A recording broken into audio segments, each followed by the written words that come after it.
오늘 이 부분부터 2장까지 가기의 내용은 주로 하나님께서 성령을 보내심에 대한 사도들의 준비, 자세들을 보게 됩니다. 어찌 보면 그 첫 부분을 우리가 오늘 읽게 되는데, 사도행전의 핵심이고 출발인 성령의 오심을 약속하시고 준비하는 그런 부분이라고 하는 데서 대단히 중요한 출발이면서 하나님의 뜻과 인간의 의지가 비교되는 그런 부분이기도 합니다. 왜냐하면 하나님의 뜻은 사도들에게 분명히 있는데 그것을 받아들이는 사도들의 입장에서는 그런 것들이 완전히 이해되지 않는 그런 모습을 보기 때문에 그렇게 말씀을 드리는 것입니다. 인간의 의지는 역시 성령께서 오시기 이전이기 때문에 하나님의 뜻에 무지할 뿐만 아니라 성급한 부분들조차도 보게 됩니다. 실제로 성령의 오심은 당시에 보혜사셨던 예수 그리스도와의 임무교대처럼 주님께서 가심으로 약속된 사실은 예수님께서 이미 다락방에서 제자들과 최후의 만찬을 나누신 후에 직접 말씀하신 그런 부분입니다. 그러하나 내가 너에게 실상을 말하노니 내가 떠나가는 것이 너희에게 유익이라. 내가 떠나가지 아니하면 보혜사가 너희에게로 오시지 아니할 것이요 가면 내가 그를 너희에게로 보내리니. 요한복음 16장 7절에 그렇게 말씀하셨는데, 지금 예수님이 육신적으로 떠나시는 것을 굉장히 안타까워하고 있는 제자들에게 이런 말씀이 생각날 리가 없죠. 내가 너희를 떠나가는 것이 유익이다. 왜냐하면 내가 땅에 머무르고 있는 한은 보혜사가 너희에게로 오시지 않을 것이다.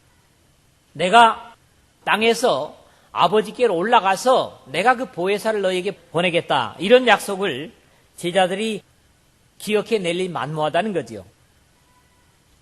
물론 이제까지도 예수께서 12 제자들에게 더러운 귀신을 쫓아내며 또는 모든 병과 약한 것을 고치는 권능을 주셔서 전도를 위해서 보내실 때 성령께서 그들의 사역을 가능케 하시고 능력으로 함께 하셨던 그런 약속이나 증거들을 복음서에서 들어보게 됩니다. 너희를 넘겨줄 때에 어떻게 또는 무엇을 말할까 염려치 말라. 그때에 무슨 말할 것을 주시리니 말하는 이는 너희가 아니라 너희 속에서 말씀하시는 자 곧 너희 아버지의 성령이시니라. 마태복음 10장 19절에서 20절에 그렇게 말씀을 하십니다. 너희들이 만약에 복음을 전하다가 잡혀가면 큰 관료들이나 권세 앞에서 두려워하지 말아라.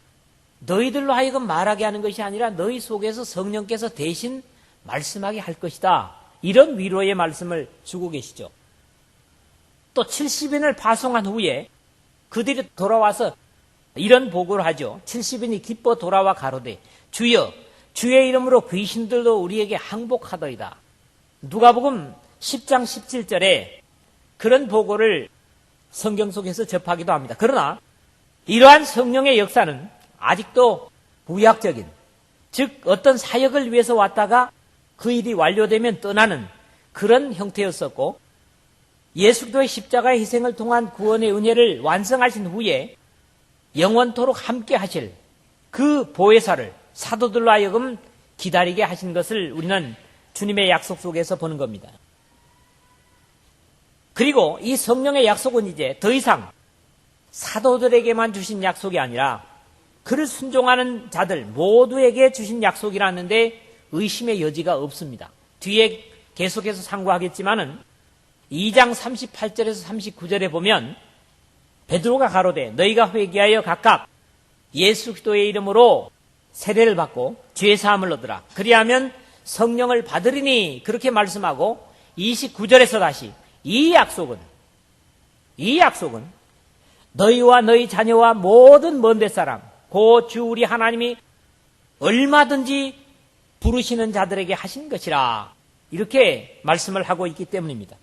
그러므로 예수 그리스도의 승천하신 후에 먼저 사도들에게 임하셨던 성령의 임재는 오늘 동일하게 그 약속을 믿고 그 약속에 순종하는 우리 모두에게 주신 약속임을 의심치 않고 이 약속을 풍성히 우리의 현실의 삶 속에서도 누릴 수 있는 이 말씀을 듣는 저와 여러분 되시기를 주의 이름으로 축원을 드립니다. 오늘도 세 가지 부분으로 이 말씀을 나눠서 생각을 하겠는데, 첫 번째는 6절에서 7절의 말씀입니다. 제자들의 물음에 전혀 기대가 되지 않는 그런 답변을 주시는 그런 모습을 보는데, 하나님의 권한을 인정해 드려야 한다고 가르치고 계신다는 겁니다.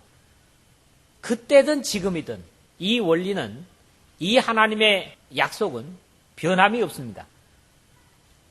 아무리 순화된 사람일지라도 거듭나지 못한 인간은 여전히 영적으로 무지하고 어리석습니다.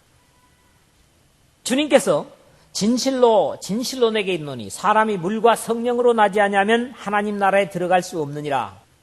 요한복음 3장 5절에 하신 말씀을 이해하지 못하는 니고데모에게 내가 땅의 일을 말하여도 너희가 믿지 아니하거든 하물며 하늘 일을 말하면 어떻게 믿겠느냐. 같은 장 12절에서 그렇게 안타까움을 말씀하신 바 있습니다. 하늘로부터 거듭나지 않으면 하나님의 일과 사람의 일조차 구분하지 못하는 그런 귀중한 경계의 교훈임을 듣습니다. 예수께서 예루살렘 왕으로 옹위하셔서 로마의 섭정을 몰아내고 거짓을 모두 평정케 하신 후에 다윗에게 약속하신 메시아 왕국을 세우실 것으로 그렇게 기대를 했던 제자들에게 주님의 십자가의 죽음은 이러한 계산이 여지없이 빗나가게 만들었고, 예수께서 부활하시자 사실 가장 궁금했던 부분이 바로 이런 부분이었을 겁니다. 이스라엘 나라를 회복함이 언제입니까? 제자들은 예수님이 죽으셨을 때 아마 그런 기대가 땅에 같이 묻혔던 것 같은데, 예수님이 부활하시자 가장 먼저 회복된 것이 이스라엘의 회복에 대한 기대였던 것 같아요.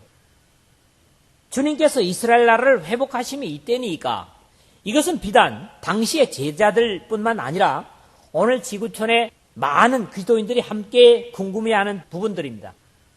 예수님께서 과연 언제 이 땅에 다시 오셔서 천국을 회복하실까 하는 거죠.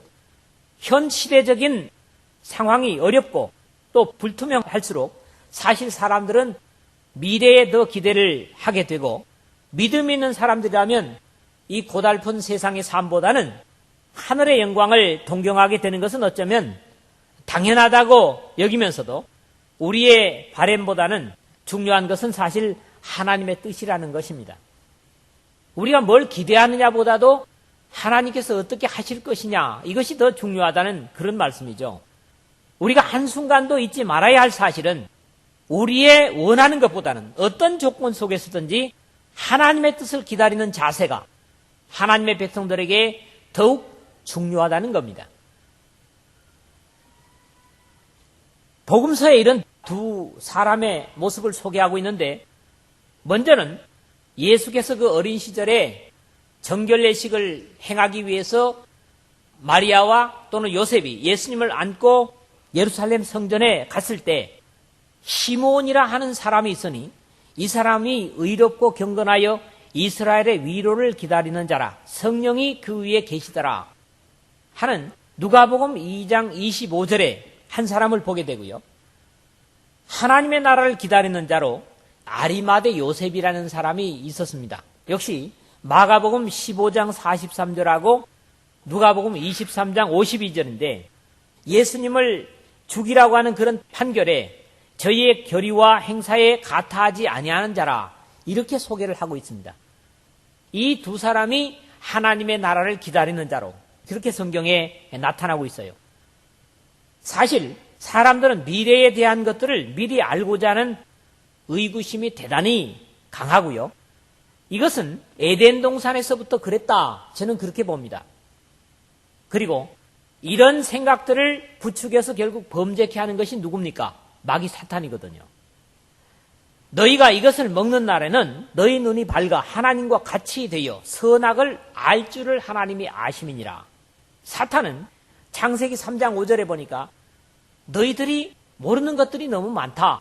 그런데 만약에 하나님께서 금지하신 이것을 먹게 되면 너희들이 눈이 밝아져서 많은 부분을 알게 될 것이다. 이렇게 미래를 알 수 있게 해준다고 우리를 유혹하는 그런 사탄의 모습을 에덴 동산에서부터 볼 수가 있다는 겁니다. 그렇지만 우리가 미래를 안다고 해서 과연 그 일들을 대체할 수 있는가 하는 것은 분명치 않기 때문에 미래는 주님께서 말씀하시는 것처럼 때와 기한은 아버지께서 자기 권한에 두셨으니 너희의 알 바 아니요. 이것은 뭡니까? 너희들의 권한이 아니다. 그런 말씀입니다. 대단히 소중한 말씀이죠. 우리는 미래를 알 수 없는 존재들이기 때문에 더욱 하나님을 의지하게 됩니다. 이게 사실이죠. 오묘한 일은 우리 하나님 여호와께 속하였거니와 나타난 일은 영구히 우리와 우리 자손에게 속하였나니 이는 우리로 이 율법의 모든 말씀을 행하게 하심이니라. 신명기 29장 29절의 말씀인데요. 특히 주님께서 말씀하신 대로 때와 기한, 이 무슨 말씀이냐 하면 때와 기한은 지난번에 우리가 한번 얘기했던 부분인데 크로노스 그리고 카이로스라는 말로 때와 기한이 쓰여져 있습니다. 자, 흘러가는 시간이나 이게 크로노스라고 그랬죠.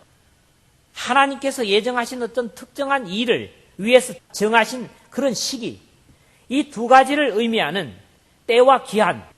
그래서 우리 인생의 길이도 역사 속에 작정된 일도 모두 하나님의 영역에 속해 있다고 하는 것을 예수님께서 말씀하시는 겁니다. 하나님의 권한에 있다. 흘러가는 시간도 또는 특정하게 정해준 하나님의 어떤 구원의 역사도 다 하나님의 권한 아래 있다. 이런 말씀이거든요.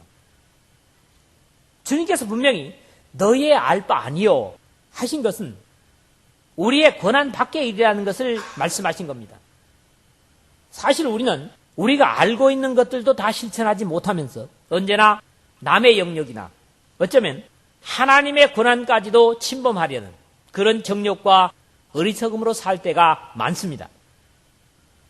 이 역사가 계속 존재할 것인가 망할 것인가는 우리 영역이 아니라 하나님의 권한입니다. 다만 우리는 주어진 시간 속에서 주님께서 명령하신 것들을 준행하는데도 너무나 우리의 인생은 부족하다는 겁니다. 하나님께서 알게 하시고 행하게 하신 것들에 최선을 다하는 자들에게는 아무리 정해진 시간과 역사들일지라도 어려움이 되지 않을 것이다. 그런 확신을 갖게 됩니다. 바울은 하나님의 역사에 순복하는 충성하는 사람들을 향해서 형제들아 너희는 어두움에 있지 아니하며 그날이 도적같이 너희에게 임하지 못하느니 너희는 다 빛의 아들이요 낮의 아들이라. 우리가 밤이나 어두움에 속하지 아니하였나니. 데살로니가전서 5장 4절 5절에 비록 이 세상에 도적같이 주님께서 오실지라도 그것이 문제가 되지 않음을 확신해주고 있습니다. 때와 기한이 하나님의 권한이라고 믿고 다만 명령하신 것들을 순종하는 그런 사람들에게 말이죠. 우리에게 주님의 다시 오심의 날이 분명히 중요하지만 그것은 하나님께서 감추어 두신 것이기 때문에 그 때를 아는 것보다는 오늘 주님께서 우리에게 명령하신 것들을 행함으로 이 세상의 종말이 되어도 준비된 영광에 들어갈 수 있는 저와 여러분 되시길 주의 이름으로 부탁을 드립니다. 두 번째 8절의 말씀인데요.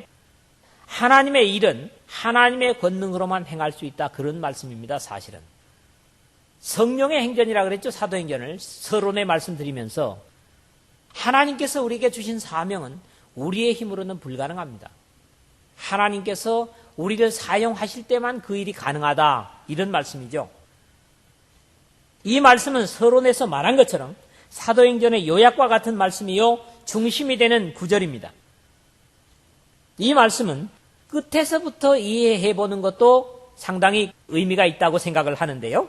먼저 내 증인이 되리라는 약속인데 누구의 증인이냐 하면 예수 그리스도의 증인이고 무엇의 증인인가 하면 바로 온 인류의 죄를 위해서 십자가에 죽으시고 의롭다함을 위하여 부활하시고 하늘로 승천하실 뿐만 아니라 이 역사에 다시 오실 것에 대한 증인을 말합니다.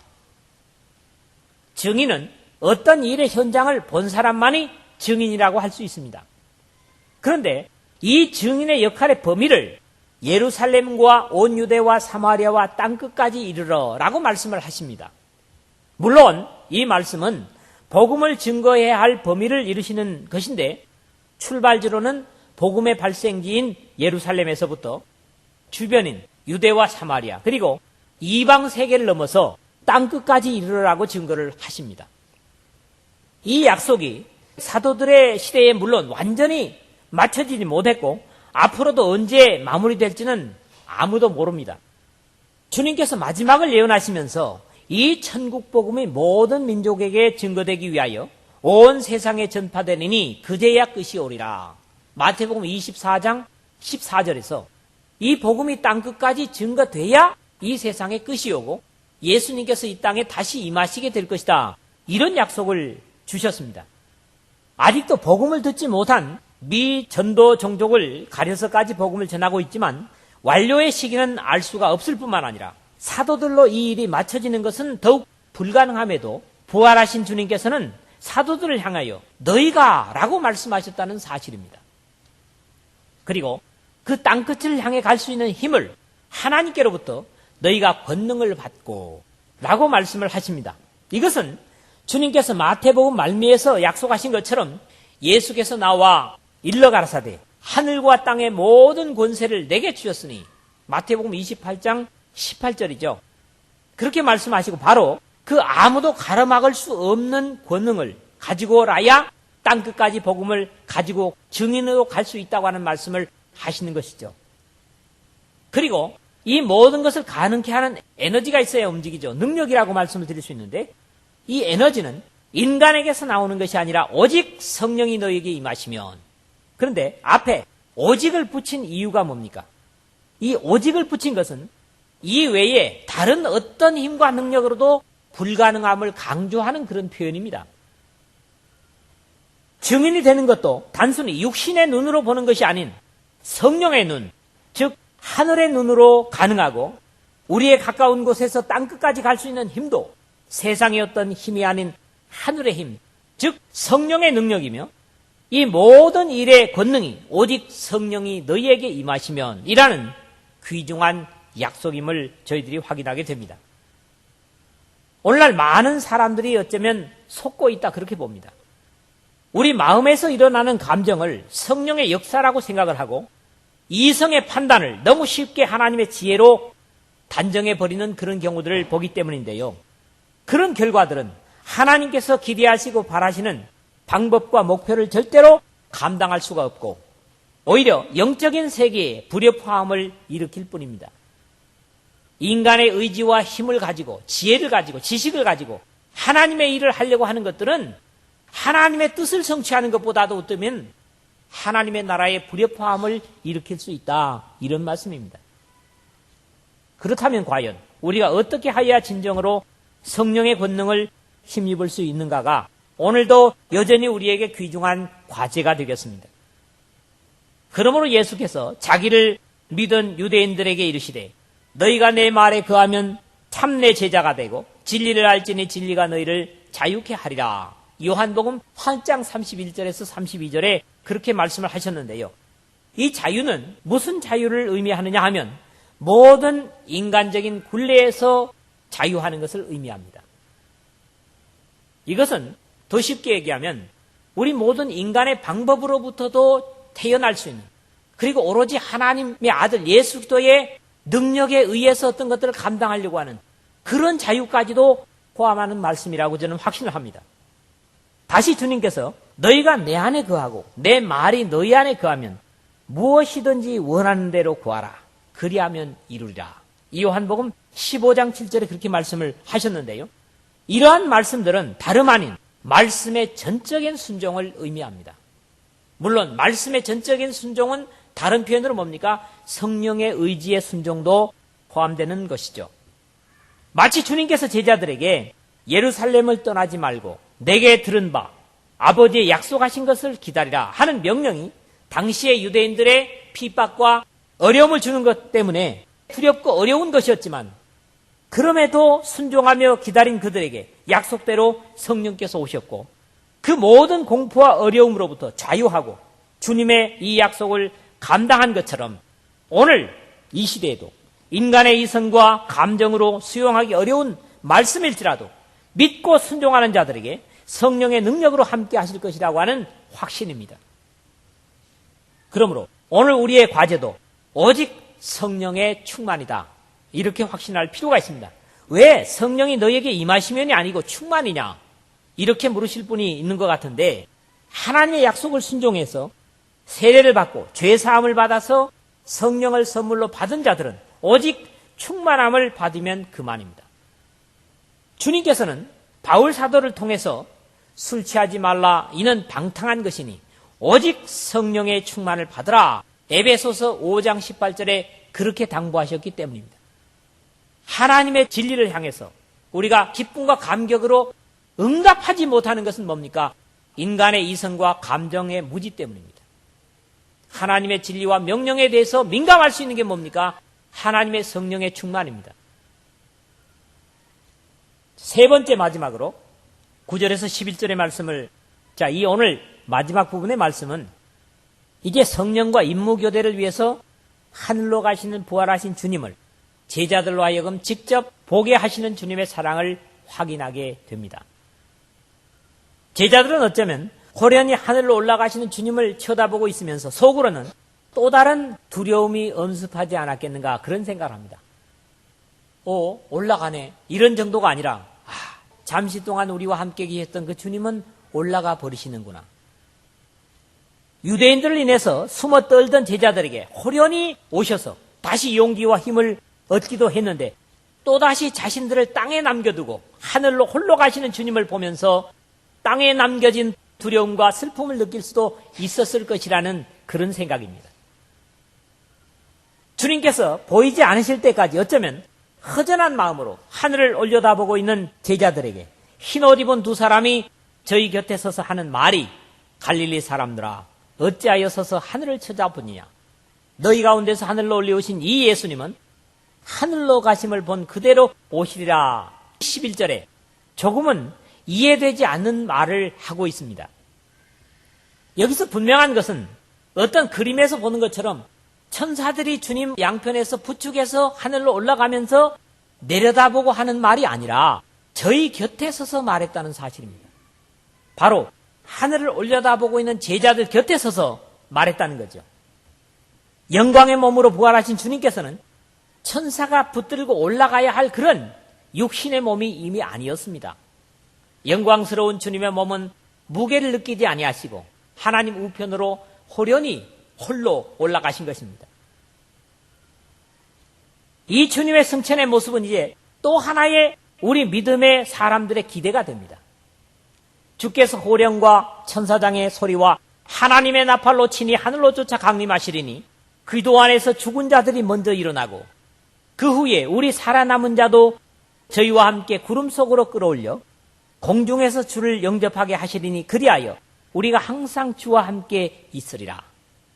데살로니가전서 4장 16절에서 17절에 바울의 말처럼 주님께서 오실 때 우리도 나이가 들어 여러 가지 불편한 다리, 허리, 천근 만근 무거운 몸일지라도 더 이상 무게를 느끼지 않는 모습으로 공중에서 주님을 영접하기 위해서 하늘로 올리우신 주님처럼 올라가게 될 것이라는 겁니다. 발을 땅에 디디고 살기도 천근 만근 무거운 이 몸이 주님께서 호련히 하늘로 올리우신 그 모습으로 우리가 나중에 공중에서 주님을 영접할 것이라는 것. 이게 지금 환상의 이야기 아니면 이게 하나님의 약속입니다. 그리고 이런 기대 속에서 우리가 불편한 몸을 추스리고 하나님을 섬겨야 되지 않겠습니까? 그런 기대가 없다면, 이 고통받다가 그냥 세상을 뜨고 만다면 무슨 의미가 있겠습니까? 주님께서 부활하셔서 하늘로 가실 때에 갈릴리 사람들과 제자들만이 보았지만 장차 죄와 상관없이 심판주로 오실 주님은 볼지어다 구름을 타고 오시리라. 각인의 눈이 그를 보겠고 그를 찌른 자도 볼 터이요 땅에 있는 모든 족속이 그를 위하여 애곡하리니 그러하리라. 아멘. 요한계시록 1장 7절의 말씀입니다. 이것은 물론 구약성경 스가랴 12장 10절의 말씀을 인용한 말씀이기도 합니다. 각인의 눈이 그를 보겠고 그를 찌른 병사들도 그를 보게 될 것이고 모든 땅의 족속이 그의 오심을 보면서 땅을 치면서 통곡할 것이라는 거지요. 예수님께서 다시 오신다는 얘기를 만들어낸 이야기, 거짓된 이야기로 생각했던 사람들은 이런 비참한 모습으로 주님의 오심을 맞게 될 것이라는 거지요. 그러나 여러분들은 어떻습니까? 데살로니가전서 4장 16절에 17절의 말씀대로 그 공중에 재림하시는 주님을 공중에서 이끌려서 맞게 될 것이다. 이런 말씀이거든요. 주님께서는 다시 그 모습을 말씀하시기를 번개가 동편에서 나서 서편까지 번쩍임 같이 인자의 임함도 그러하리라. 마태복음 24장 27절에 역시 주님께서 다시 오시는 모습을 말씀하고 계십니다. 우리 신앙의 성패는 이때에 아마 결론이 나게 될 것입니다. 아무리 확신에 차 있다고 해도 하나님의 진리와 성령께 순종치 못한 자들은 이때는 애곡하게 될 것이고 멸망받을 땅에 남게 될 것이지만은 세상과 환경과 조건이 어떠하든지 순종한 사람들, 하나님의 말씀과 진리와 성령에 순종한 사람들은 더 이상 힘겹고 무거운 육신의 고통을 벗어던지고 주님께서 부활하신 것과 같은 변화된 몸으로 영광스러운 혼인잔치에 들어가게 될 것입니다. 그렇게 되기 위해서 바울은 우리에게 당부를 주고 있는데, 그러므로 너희가 그리스도와 함께 다시 살리심을 받았으면 위의 것을 찾으라. 거기는 그리스도께서 하나님 우편에 앉아 계시느니라. 위의 것을 생각하고 땅의 것을 생각지 말라. 이는 너희가 죽었고 너희 생명이 그리스도와 함께 하나님 안에 감추었음이니라. 우리 생명이신 그리스도께서 나타나실 그때에 너희도 그와 함께 영광 중에 나타나리라. 골로새서 3장 1절에서 4절에 그런 권면을 주고 있습니다. 말씀을 맺겠습니다. 우리 인생들과 또 우리의 생명과 흐르는 역사의 때와 시기는 우리의 알 것이 아닌 하나님의 권한에 있음을 인정할 필요가 있습니다. 그래서 우리가 미래를 알고자 하는 욕구를 자제할 필요가 있다는 거지요. 왜? 하나님의 권한이니까.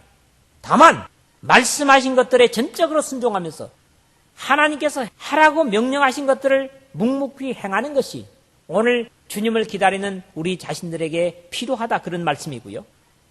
그럼에도 불구하고 하나님의 일은 인간의 지혜나 힘으로 할 수 있는 것이 아니라 성령의 충만함으로 하나님의 의지에 순종하는 것이 꼭 필요하다는 겁니다.